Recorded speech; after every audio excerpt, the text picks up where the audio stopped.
matin. Débat, analyse, opinion. Le réveil de l'info, c'est Atlantique Radio. En 2024, près de 16 000 entreprises ont cessé leurs activités chez nous au Maroc. Et la barre des 17 500 sera peut-être bientôt franchie. Chaque jour qui passe, ce sont pas moins de 48 entreprises marocaines qui ferment. Pourtant, cette hémorragie ne semble pas provoquer de réelle prise de conscience chez nous. Le commerce, l'immobilier et le BTP s'effondrent un peu plus chaque année. Et bien sûr, ce sont les TPE, les toutes petites entreprises, qui payent le prix fort avec leur faible capital et une gestion souvent défaillante dès la création. On parle ici de petites structures, souvent familiales, qui n'ont pas les moyens de résister aux moindres turbulences. Alors les causes de cette hémorragie: retard de paiement, marché saturé, manque d'accompagnement des jeunes entrepreneurs et une difficulté chronique à accéder au financement nécessaire pour croître ou simplement survivre, sans parler d'un cadre réglementaire et fiscal qui ne fait que complexifier la situation. Et que dire de la dynamique entrepreneuriale dans nos régions, là où dans d'autres régions, par exemple justement comme Marrakech ou Dakhla, 6 à 12 entreprises voient le jour pour chaque faillite. Des régions comme l'Oriental ou Tafilelt peinent à en produire seulement 2. Les disparités régionales deviennent insoutenables et reflètent l'urgente nécessité d'une intervention ciblée. Alors que faut-il faire pour inverser la tendance? Les politiques publiques actuelles sont-elles suffisantes? Et surtout, comment protéger nos entreprises et encourager un entrepreneuriat durable? Nous allons en parler ce matin dans votre émission de débat Les Décodeurs d'Atlantique Matin avec Moustapha Al-Jay et Saïd Youssef, juste après le traditionnel point info de Mourad Baba. À tout de suite. Les Décodeurs d'Atlantique Matin en ce mardi 28 janvier 2025. Nous sommes ensemble jusqu'à 9h30 avec Moustapha Al-Jay à ma gauche, professeur d'économie monétaire à l'université Hassan II de Casablanca. Bonjour c'est Moustapha. Bonjour c'est Blali. Comment allez-vous? Bonjour mon ami Saïd. Comment allez-vous? Bonjour. Très très bien. Ça va? Impeccable. Et toi? Et professeur Saïd Youssef, ça va très bien. Professeur Saïd Youssef, professeur d'économie à l'université Hassan II de Casablanca. Bonjour si Saïd. Bonjour Saïd, bonjour c'est Moustapha, c'est un plaisir. Plaisir partagé comme d'habitude. Nous allons parler d'un sujet que nous avons abordé à plusieurs reprises sur cette antenne et dans cette même émission. La sempiternelle problématique des défaillances d'entreprises. Les derniers chiffres de nos amis d'Inforisque confirment une tendance qui ne fait que s'accentuer d'année en année, à savoir des défaillances d'entreprises en augmentation au cours des dernières années. Alors les chiffres sont vraiment très frappants pour le coup. En 2016, il y a un peu moins de 10 ans, on était aux alentours de 7000 défaillances recensées au cours de l'année 2016. Aujourd'hui, on en est à près de 16 000 pour l'année 2024 et les projections nous donnent un chiffre supérieur à 17 000 défaillances pour 2025. Et bien évidemment, ce sont les toutes petites entreprises qui payent le prix fort de cette hémorragie, de cette tendance. Maintenant, pour commencer, j'aimerais que vous nous donniez une sorte d'analyse des chiffres, des récents chiffres publiés. Est-ce que ça correspond à une conjoncture économique un peu délicate, ou est-ce que c'est le résultat justement du manque d'initiatives prises pour inverser, ou tenter en tout cas d'inverser la tendance? Je commence par vous, professeur Saïd Youssef. Analyse. C'est frappant. 16 000, plus de 16 000 défaillances d'entreprises avec un taux qui est à 13%. Donc c'est une conséquence. C'est un symptôme. Donc essayons de voir un peu les causes. Pourquoi il y a ce phénomène qui va certainement impacter le reste de l'économie. On sait bien que lorsqu'il y a la défaillance d'une entreprise, il y a les phénoménaux qui risquent de toucher les clients, les partenaires, l'écosystème, etc. Ma propre analyse de ce phénomène relève beaucoup plus de l'économie. Déjà, on est dans une économie qui n'est pas trop créatrice de valeur. Et d'ailleurs, dans le rapport, on dit que c'est le secteur BTP, c'est le commerce et c'est la grande distribution. C'est la distribution, il y a un problème. Et encore, dans cet échantillon, c'est la très petite et moyenne entreprise qui est touchée. À mon sens, l'analyse nécessite déjà des solutions pour éviter le pire. Parce que lorsqu'on parle de 16 000 défaillances, c'est l'impact sur l'emploi. On est à 13% de chômage. C'est le taux de mortalité des entreprises qui va encore s'aggraver. Et donc, dans le scénario actuel, des interventions d'urgence au niveau du gouvernement sont nécessaires. Parce que si les entreprises disparaissent aujourd'hui 16 000, bah, imaginons combien d'emplois on a perdu et combien de projets ratés, mais aussi combien de challenges qui ne sont pas relevés par les entrepreneurs au Maroc. Mustafa El-Jay, même question. Les défaillances qui se poursuivent année après année chez nous au Maroc, le carnage qui continue. Analyse de la situation actuelle et surtout des causes de cette situation. Je pense, comme a dit le professeur Saïd, c'est un petit peu maintenant, ça devient structurel. D'abord, ces chiffres, quand on les compare, même s'ils sont inquiétants, quand on voit les chiffres de la Fédération des TPME, ils sont beaucoup plus inquiétants. Ils parlent de 45 000. Parce qu'ils ne Donc, on a sont déjà pas les mêmes méthodes de calcul. On n'a pas les mêmes méthodes de calcul.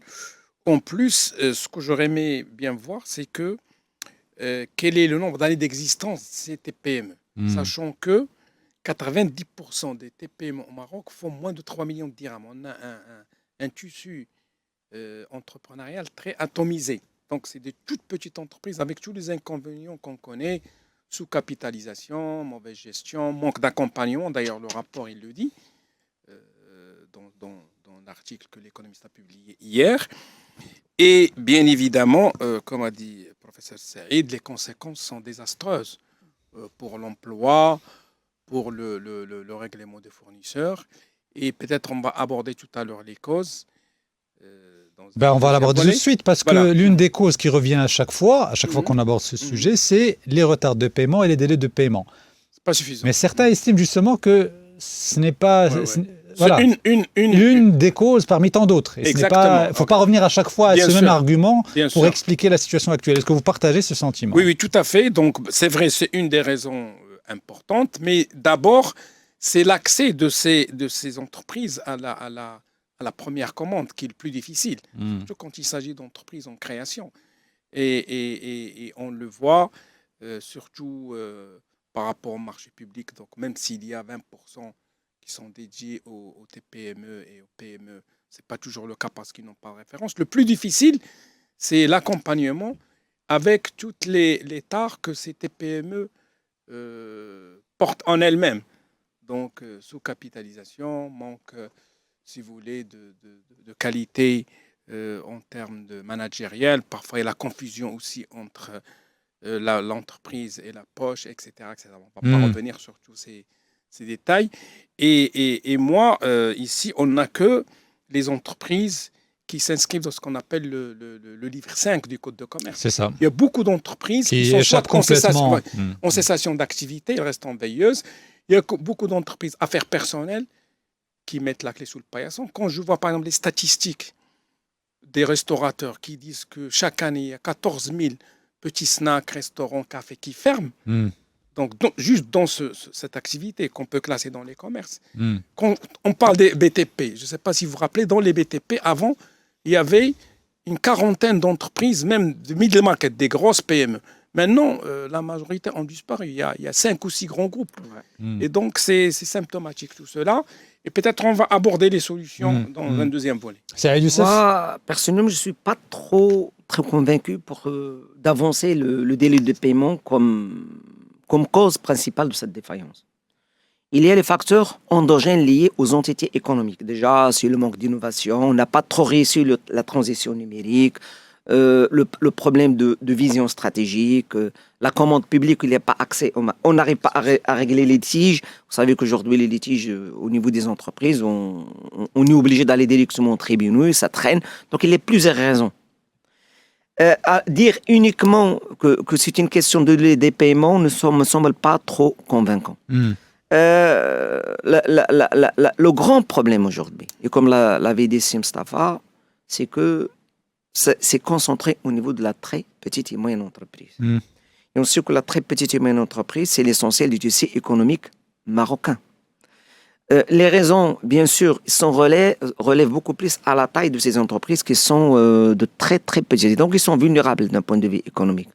Maintenant, on va débattre. Qu'est-ce qu'il faut faire pour soutenir cette très petite moyenne entreprise? Avant de débattre des solutions à apporter, ce qui sera sans doute le plus intéressant, juste une dernière question par rapport à une autre donnée qui me semble être très importante également, au-delà du nombre croissant des défaillances d'entreprises année après année. Ce que nous révèlent aussi ces derniers chiffres, c'est que pour chaque défaillance enregistrée, l'économie marocaine en crée à peine trois nouvelles sociétés. Le taux de remplacement. Le taux de remplacement, ce qu'on appelle communément le taux de remplacement. C'est un taux de remplacement justement qui est, lui en revanche, en baisse année après année. Et c'est sans doute ça qui est le plus inquiétant parce que, à la limite des défaillances, on va dire que ça fait partie de la vie de l'entreprise. Mais ne pas arriver à en créer autant pour remplacer les entreprises qui ferment, c'est ça qui peut éventuellement être plus inquiétant. J'ai un commentaire par rapport à cet élément. Le taux de remplacement des entreprises est lié au secteur économique. Lorsque les secteurs économiques n'arrivent pas à innover, tout simplement, le taux de mortalité des entreprises est plus élevé. Ça, c'est une réalité économique. Et liée à la nature de l'activité économique, aujourd'hui, les entreprises marocaines n'investissent pas beaucoup dans des métiers à forte valeur ajoutée. Et le rapport est clair, il parle du commerce, il parle du BTP, il parle de l'immobilier. Mais où est l'industriel, où est la transition numérique, où est le digital, où est les nouvelles technologies, où est l'aéronautique, où est l'industrie de l'automobile. Et aujourd'hui, si on veut améliorer le taux de remplacement, et d'ailleurs, les benchmarks en la matière est intéressant. Si vous prenez le modèle allemand, par exemple, en la matière, le modèle allemand, ce sont les chambres de commerce qui jouent un rôle important dans la lutte contre la défaillance des entreprises. Ils font de la médiation, ils font du soutien, ils évitent les litiges et ils accompagnent. Vous prenez le modèle de l'Indonésie, le modèle de l'Indonésie, j'ai vu ce matin comme quoi ils sont basés beaucoup plus sur la transition numérique pour sauver les très petites et moyennes entreprises. Donc il faut innover, il faut trouver des solutions. Et vous avez tout à fait raison, cette question d'auto de remplacement est vitale. Ça veut dire tout simplement qu'on n'arrive pas à remplacer. Mais les données statistiques, il faut les retraiter et les analyser. Parce que n'oublions pas qu'il y a la défaillance administrative. Il y a des entreprises, comme l'avait dit Jay, qui sont défaillantes depuis des années. Ils ont continué à déposer des bilans néants. Et à un certain moment, on a décidé de procéder à la... Et il faut les retraiter. C'est auquel il faut le retraiter. Moustapha Jay, sur cette question du taux de remplacement. Alors, moi, honnêtement, ce taux de remplacement, je réfléchissais hier soir. Pour moi, il est peut-être un peu pas trop significatif. Je vais vous dire pourquoi. Pourquoi ? Parce que je peux avoir une belle entreprise, belle PME avec même une centaine d'emplois ou quelques dizaines qui met la clé, qui est en redressement judiciaire, qui met la clé sous le paillasson. Je la remplace par... On voit beaucoup d'entreprises qui sont créées, mais dans des petits métiers, dans des restaurations. Donc, moi, j'aurais bien aimé remplacement dans le même secteur d'activité à taille égale. Je peux avoir une belle entreprise qui met la clé sous le paillasson, qui se met en redressement, mais je peux créer même une dizaine, et souvent on sait qu'on crée des entreprises parfois juste pour soumissionner à un marché. Donc la création en elle-même, il faut rentrer dans les détails, parce que le diable se cache dans le détail. Je comprends le sens de votre propos, pas anodin, mais c'est révélateur. Mais ça reste quand même un indicateur intéressant. Si je fais un parallèle avec le taux de natalité, par exemple, quand on parle de démographie, quand vous avez un taux... Oui, je sais que ce n'est pas la même chose, comparaison n'est pas raison, mais je fais un parallèle. Quand vous avez un taux de natalité qui est en baisse, le premier réflexe, c'est de dire que c'est inquiétant par rapport à l'avenir démographique d'un pays. On peut transposer cette logique à la vie de l'entreprise. Quand vous avez une économie qui peine à créer davantage d'entreprises nouvellement créées que celles qui viennent de fermer, là aussi, ça peut être interprété comme un indicateur inquiétant sur l'état de forme et l'état de santé de l'économie en question. D'ailleurs, quand je vois l'analyse par région, elle le confirme. Il y a des régions sinistrées. Parler d'une région comme l'orientale que je connais bien. Oui. Il y a un marasme total. Tafilat, la même chose. C'est vrai que sur Marrakech, comme il y a peut-être une activité de tourisme dynamique. Oui, Marrakech et Dakhla. Dakhla, elle est en grand essor. Maintenant, il y a le nouveau port, il y a beaucoup de grands projets structurants. Ouais. Mais il y a des régions qui sont complètement à la marge et c'est très inquiétant. Il y a un autre point, à mon avis, qui explique, peut-être dans les services, c'est que le pouvoir d'achat est détérioré. Donc la demande locale, les gens, je donne un exemple, je parle de restauration. Donc, les gens qui avant se permettaient d'aller au restaurant une fois par semaine, ils ne le font plus. Donc même depuis Covid, depuis cette inflation, le plus gros du budget des ménages, la classe moyenne est tirée vers le bas, et le peu de son budget est consacré à l'éducation alimentaire. Donc, cette fameuse classe moyenne. Oui, qui se dégrade. Donc tout cela, il y a plusieurs facteurs qui expliquent, à mon sens, ces fermetures. Alors on va marquer On va marquer une pause, il est 9h. En deuxième partie, on va aborder les solutions et ce qu'il faudrait peut-être mettre en place pour essayer d'inverser cette tendance et de stopper l'hémorragie des défaillances d'entreprise avec vos deux décodeurs, vos deux professeurs du jour, Mostafa El Jay et Saïd Youssef, juste après le journal de Morad Baba. À tout de suite. En ce mardi 28 janvier 2025, nous sommes ensemble jusqu'à 9h30, toujours avec Mostafa El Jay et Saïd Youssef. On parle ce matin des défaillances d'entreprises et comme je vous disais, nous allons parler maintenant des solutions à apporter peut-être pour essayer de stopper cette hémorragie. Et on peut commencer par un constat qui est que, comme vous l'avez dit, ce sont essentiellement les TPME qui sont les plus touchés par ce fléau. Et aussi, c'est au cours des 5 premières années d'activité de toute entreprise que le risque de se retrouver au tribunal de commerce est de plus en plus grand. Donc, peut-être qu'on peut commencer cette phase d'amorçage de l'activité entrepreneuriale. Qu'est-ce qui pourrait être fait justement pour que cette phase cruciale de l'entreprise, les 5 premières années, notamment celle des TPME, ne soit pas fatale pour l'entreprise? Des pistes de réflexion. Je commence par Saïd Youssef, professeur Saïd Youssef. Le taux de mortalité des entreprises, c'est évident, pendant les premières années d'exercice. Que faut-il faire? Il faut qu'il y ait de l'accompagnement. L'accompagnement, ici, c'est l'affaire du gouvernement, c'est l'affaire des chambres de commerce, c'est l'affaire du regroupement professionnel. Ici, par exemple, la CGM, il faut fournir un effort, un dispositif qui permet d'encadrer ces entreprises et de les conseiller. 2, que faut-il faire? On sait bien que l'accès à la commande publique est une donnée stratégique pour le démarrage d'une entreprise. Donc, facilitant l'accès à la commande publique. On sait bien que dans il n'y a pas eu un quota qui avait été mis en place pour 20%. Donc, il y a dans les décrets des marchés publics, on dit comme quoi il faut consacrer 20% à la PME. Mais moi, j'irais beaucoup plus loin parce que lorsqu'on parle de PME, si on prend le décret, parle des entreprises qui ont moins de 200 salariés. Moi, je dirais qu'il faut orienter vers les entreprises qui ont moins de 10, moins de 20 pour donner plus de chance aux nouvelles entreprises. Pour encourager les entreprises au début, il faut qu'il y ait un dispositif. C'est parce que c'est au début qu'il y a des litiges et on n'a pas beaucoup d'expertise pour les régler. L'accompagnement pour faire de l'arbitrage, pour éviter ces litiges qu'on va après gérer au niveau des tribunaux, il faut qu'il y ait l'intervention soit du ministère, soit du regroupement professionnel pour vite. Et un dernier élément, c'est le financement. Les banques doivent financer les investisseurs parce que sans le financement, il n'y a pas de croissance.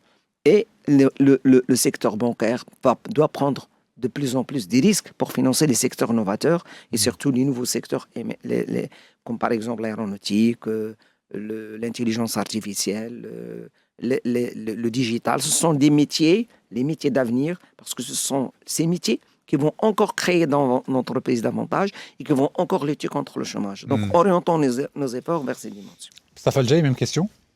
Alors, comme c'est connu en management, effectivement, on dit que 2 à 3 entreprises sur 5, normalement, sont en difficulté, en arrêt d'activité au bout de 5 ans. Toutes les entreprises, surtout les TPME, qui dépassent 5 ans, ils ont beaucoup plus de chances de se développer. Donc, c'est les premières années qui sont les plus difficiles. Alors, en termes d'accompagnement, il ne faut pas oublier qu'il y a ce qu'on appelle l'ANPME, l'Agence nationale des PME, qui met en place un dispositif. Il y a eu une expérience qui était très réussie, en tout cas, là je mets ma casquette de banquier au niveau du financement, c'est qu'il y avait un fonds de restructuration des entreprises en difficulté. Ce fonds, qui est garanti par l'ex-CCG, qui est chez Wilcom, fait soit des consolidations ou bien accorde des crédits à 2% pour permettre à des entreprises qui ont un potentiel développement, donc de passer les moments difficiles qui sont soit dus à des retards de paiement, comme a dit c'est professeur Saïd, carnet de commandes très faible. Et je pense que cette expérience, il faut la reconduire pour sauver au moins sur ces 15-16 000, il doit bien y avoir 20-30% d'entreprises qui ont un potentiel qu'on peut sauver. Et c'est déjà une belle expérience à répéter. Et souvent, ce sont des fonds octroyés par des instances internationales. Donc, il faut que le ministère de Finances, l'ANPME, sont plus dynamiques, aller voir taper dans les portes de la SFI, de la BIRD et chercher des financements pour accompagner ces entreprises à de la phase critique. C'est très, très important. Maintenant, pour revenir à la commande publique, même si c'est dans les textes, le plus difficile, c'est l'application. C'est-à-dire, on leur demande des références. Quelqu'un qui crée une entreprise. Je dis, Bah oui, mais s'il vient de commencer. Voilà, dans la peinture, tout à l'heure, on parlait de tous les effets d'entraînement économique des gros chantiers structurants du Maroc. Et M.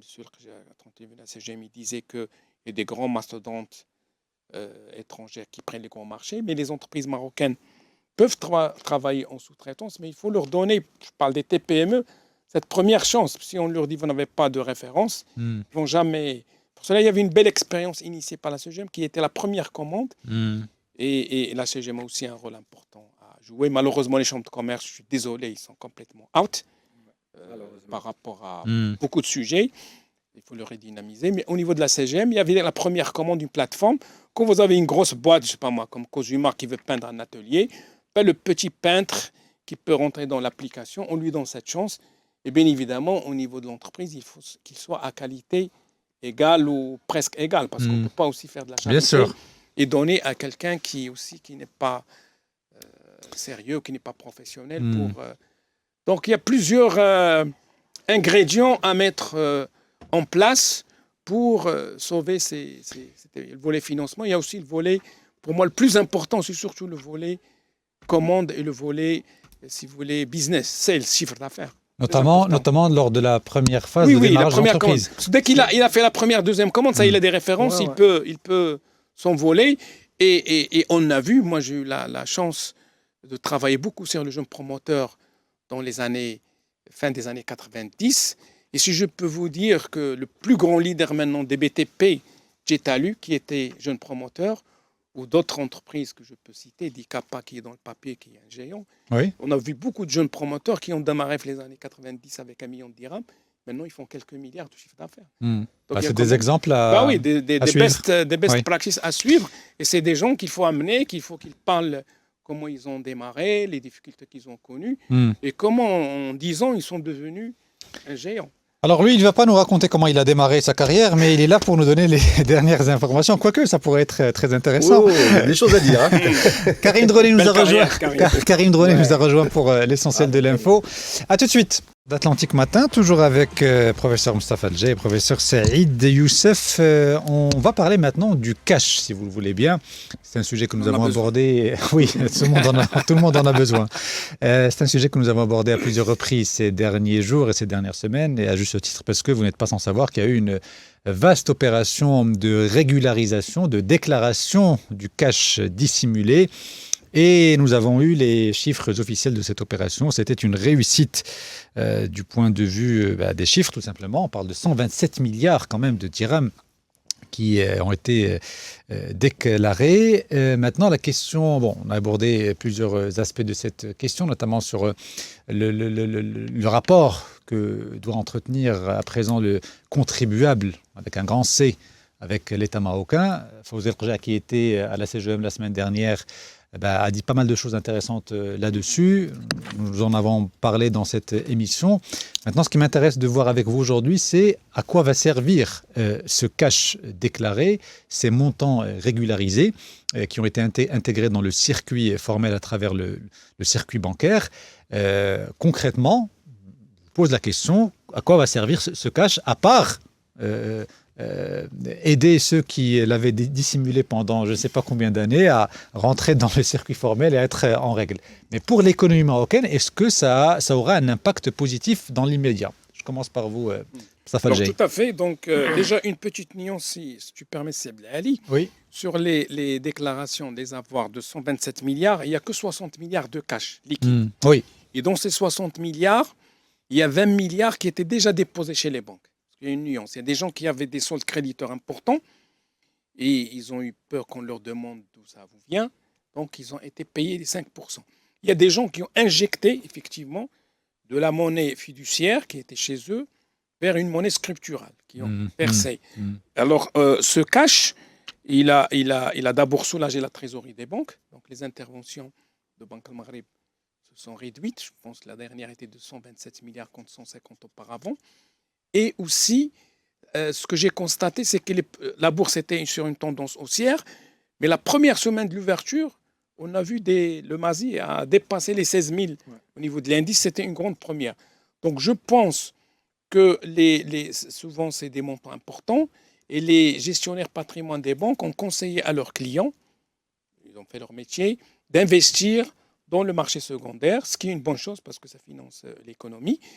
Et ce qu'on aurait souhaité, c'est que ce soulagement de trésorerie des banques, j'espère qu'une partie au moins va permettre d'abord une atténuation des taux. Et je pense maintenant on s'attend à une nouvelle baisse de taux directeur pour faciliter ou rendre moins cher l'accès au financement. Lors de la prochaine réunion du Conseil de Bonn. Oui, c'est parce qu'il y a déjà des baisses au niveau de la Fed et au niveau de la BCE.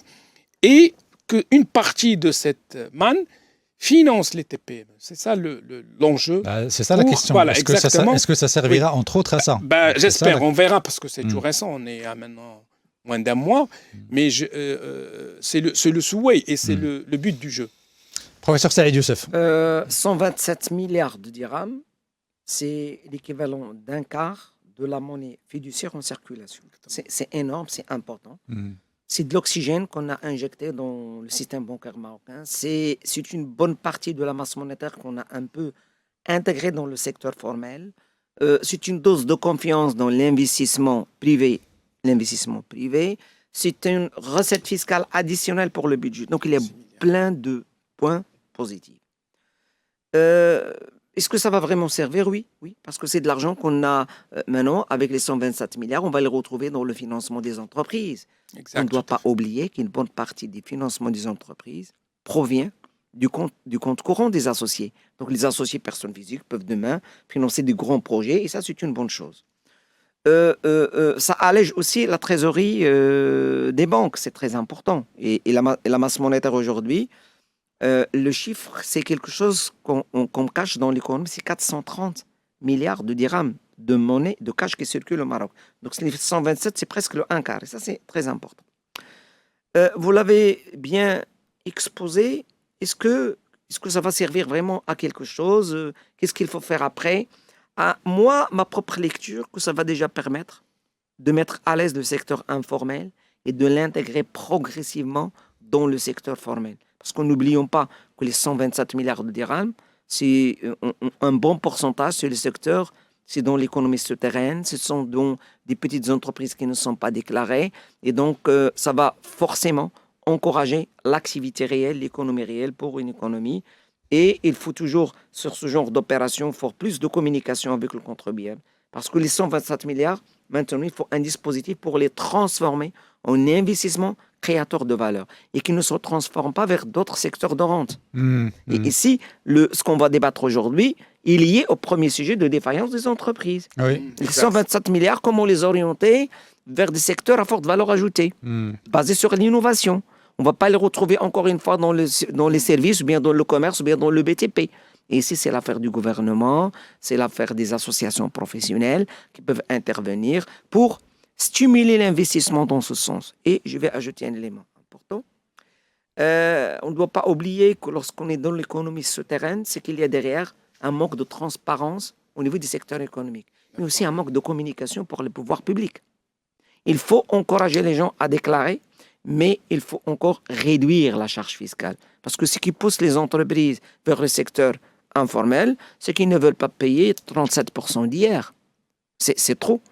Ceux qui ne peuvent, il y a beaucoup de retenues à la source, il faut repenser le modèle. Et si je m'adresse à M. Rja, il faut dans le budget prochain réduire le coût fiscal. Parce que ce qui encourage l'informel, c'est le coût fiscal qui est trop élevé au Maroc. Après, vous aurez des gens qui, quel que soit le taux appliqué, même si, vous savez, vous avez des gens qui sont récalcitrants à payer l'impôt. Mais c'est universel. Philosophiquement, c'est une donnée qu'ils n'arrivent pas à intégrer dans leur tête. Alors, face à ces gens-là, il faut sévir. Moi, je vais dire tout simplement qu'aujourd'hui, un taux d'hier de 37%, c'est beaucoup. Sur ça, vous avez raison et on peut être d'accord là-dessus. Hier, c'est à la source, donc oui, c'est beaucoup. Oui. Déjà, ils ont fait un effort, ils ont baissé de 38 à 37. Après, juste devant le micro, après, c'est vrai que c'est le sujet qui m'a intéressé lorsque cette opération s'est clôturée, lorsque j'ai entendu Fawzi Rja devant les élus, les représentants de la CGM, c'est l'avenir de cette relation entre l'État, entre l'administration fiscale et le contribuable marocain. Est-ce que ces opérations, c'est une question que j'ai abordée dans cette émission, je vous la repose parce que ça m'intéresse. Est-ce que ces opérations d'amnistie à répétition, qui se répètent, d'ailleurs peut-être qu'il y en aura une prochaine, est-ce qu'elles serviront doucement, lentement, mais Oui. à long terme, à assainir et à Éduquer rétablir le- cette transparence et cette relation de confiance Conciliation. à laquelle, il faut dire que j'ai appelé d'ailleurs lors de sa Oui, prise de parole entre le contribuable et l'État marocain, ou est-ce qu'au contraire, ça aura l'effet inverse, à savoir, bon, on peut faire ce qu'on veut, en dehors du circuit légal et formel, il y aura toujours une issue de sortie, une sortie de piste qu'on pourra prendre pour se mettre en règle. Ça, c'est la grande interrogation à laquelle il n'y a pas vraiment une réponse claire et précise. Moi, je pense que, honnêtement, c'est peut-être la 3e ou 4e, je dirais, amnistie depuis la grande, celle de 2014 sur les avoirs extérieurs, une autre, je crois, 2020. Et cette année, il y a une double les deux. amnistie sur les avoirs en À devises, l'étranger qui est très et- faible, 2 milliards, et celle en dirhams. Moi, je pense que maintenant, avec tous les mécanismes, si vous voulez, de DIA et d'échange de données informatisées en différentes administrations, les taux se resserrent, il y a plus de transparence, il y a une prise de conscience. Parce qu'attention, il y avait la carotte, mais le bâton est dur. Hein. C'est 37% sur d'amende, et sur les avoirs en devises, c'est 600%. C'est 6 fois le montant. Et il y a maintenant déjà des listes qui arrivent. Donc, vu les accords entre le Maroc et les autres pays de l'OCDE. Donc, il y a une prise de compte. Mais moi, si je ferais une autre dans 4-5 ans, ça peut me rapporter autant, je dirais pourquoi pas. D'accord? Parce que comme vous avez dit, il y aura toujours quelques brebis galeuses qui ne vont pas déclarer ou qui vont déclarer une partie. Ouais, sauf que le problème, c'est quand les brebis galeuses ne sont pas justement des brebis galeuses, mais constituent l'essentiel du troupeau. C'est ça, Oui, c'est oui, ça qui bon. peut poser problème éventuellement. Professeur Saïd Youssef. Je partage avec vous la réflexion, mais si on analyse dans le temps, il y a aujourd'hui du progrès. Les gens sont plus transparents, il y a plus de déclarations au niveau de la DGI. La DGI aujourd'hui joue son rôle d'administration Démultiplié, citoyenne et je salue l'effort qui est fourni. Il y a un parcours qui est en progression. Maintenant, lorsqu'on décide des amnisties, à mon sens, ce sont des décisions habiles, intelligentes, pour donner plus d'oxygène à l'économie, pour intégrer davantage d'argent dans la sphère économique. Ce que fait le gouvernement relève de son rôle. N'oublions pas qu'on est dans un pays sous-développé. Il y a toujours ce mariage entre le formel et l'informel. Et l'informel, sa principale caractéristique, c'est qu'il est résilient, il nous crée plus d'emplois, il ne nous coûte pas beaucoup d'argent. C'est très important. Donc, à mon sens, ça doit continuer, mais il faut qu'il y ait un parcours d'intégration de l'informel dans le secteur formel et intelligemment, plus de communication. Progressivement. Et bien sûr, l'administration fiscale est consciente. Trop de contrôle tue le contrôle. Parce qu'aujourd'hui, le grand débat, c'est qu'on a des activités économiques qui ne créent pas beaucoup de richesses. Pourquoi, dans la défaillance, on a tant de BTP, d'entreprises de BTP, d'immobilier et de services qui ferment les portes? Parce que tout simplement, il n'y a pas beaucoup de valeur ajoutée. C'est la raison pour laquelle. Donc, si on veut plus d'impôts, plus de recettes, plus d'économies, je l'ai dit, le pouvoir public doit orienter l'effort d'investissement vers des niches à forte valeur ajoutée, et l'expérience internationale en matière est importante, aller vers des métiers à forte valeur ajoutée et digitalisons davantage nos entreprises. La transformation digitale est un plan stratégique crucial pour l'avenir du tissu économique marocain. Ça fait déjà un mot de la fin? Oui, je rejoins ce que vient de dire le professeur Saïd et je pense qu'il y a une prise de conscience au niveau aussi des citoyens, au niveau des entreprises. Je pense que l'année prochaine, ça va être encore plus difficile parce qu'on pourra, pour la fraude fiscale, puisque je ne parle pas de l'informel. L'informel, comme a dit, 40%, 35%, c'est difficile, c'est résilient. Mais en tout cas, au niveau du reste, par exemple, l'émission de factures, je pense l'année prochaine, on ne pourra plus émettre une facture s'il n'est pas émise auprès de la DGI avec un code. Donc déjà ça, il y aura pratiquement une transparence à 99%. Donc il y a encore des étapes à franchir il faut juste aller doucement et il faut élargir la base. Il ne faut pas que ce soit toujours les mêmes. Ben c'est ça en fait. Voilà. Moi je rêve. Toujours les mêmes. Moi je rêve d'une économie formelle. Moi je rêve d'une économie formelle, d'une économie marocaine où l'informel justement ne représente pas grand-chose et que effectivement les contribuables ne soient pas toujours les mêmes, sur lesquels on ajuste des taux d'imposition à chaque élaboration de la loi de finances. Ça, pour le coup, ce serait une véritable avancée en matière de fiscalité et qui nous mènera vers ce concept de l'équité de la justice fiscale que nous répétons à chaque fois. Il y a quand même plus de 100 milliards de dirhams de recettes fiscales en plus. Oui, mais c'est toujours sur les mêmes en fait. Oui, c'est ça le problème. oui, c'est clair. Bon. Le manque à gagner est encore énorme.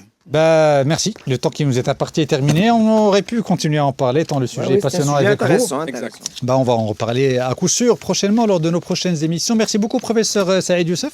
Merci, professeur Mustafa Al-Jaï. C'est toujours un plaisir de vous accueillir et au plaisir de vous recevoir très prochainement pour d'autres sujets. On poursuit nos programmes sur Atlantique Radio. Atlantique Matin, c'est jusqu'à 10h et dans quelques instants, Karim Droné revient pour le journal de 9h30.